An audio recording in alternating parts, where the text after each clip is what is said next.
I'm gonna show you the secret to ultra creamy yet super easy stovetop mac and cheese. We're gonna start off with some elbows, okay? And you can use whatever pasta you want. I just happen to have some elbows laying around. And the secret we're gonna add is not water. We're gonna add some chicken broth, okay? Just enough to cover the pasta. Almost 2 cups for this maybe, okay? What we're gonna do is we're gonna bring this to a boil. And you wanna stir it frequently. It's not gonna stick because the broth is cold. Chicken broth, better than water. The flavor it gives this pasta is unbelievable. Okay, so we got our burner turned on. We're gonna bring this to a boil. Take about 7-9 minutes and it's gonna reduce down. But what this does is it contains the starch, which is a huge contributor to the thickness and creaminess of our mac and cheese. All right, 7 to 9 minutes.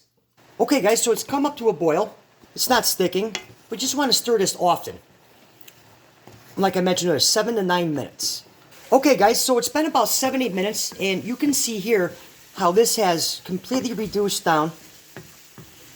And this is exactly where you want it, right here. All right, now to that we're gonna add 1 can of evaporated milk. Work that right in there. Okay, so what I've also done was I've turned my burner down, medium, low heat. We're just gonna work this in here for a couple minutes. Okay guys, so this has come up to a simmer, nice gentle simmer. I have my burner on medium, low heat, okay. Now to that we're gonna add, I have a mixture of cheddar cheese and some mozzarella cheese. And you can use whatever cheese you want. That's the best part. Cooking, there's no rules. You can use whatever cheese you want. I'm just giving you the foundation. You guys can build off of that any way you like. So we're just gonna work this in, allow that cheese to melt. Right about here I can turn my burner off. Ultra cheesy,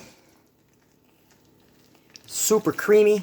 Quick little close-up of how cheesy this is. All right, on to the seasoning. All right, for the seasoning now, I like to put a little black pepper in here. You can use whatever seasoning you want. Little smoked paprika. Here I have some nice toasted breadcrumbs. And finally, a little fresh parsley. And we can just kind of work that right in there. And then get this up, give it a taste test, see if it needs anything more. All right, guys, let's see how this came out. It sure does smell outstanding. Let's just see if it needs anything else here. That's great.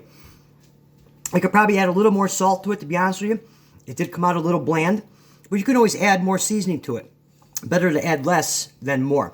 And if you want to check out another good video, watch the video on your screen right now. Catch you right here next time, cooking the weeds.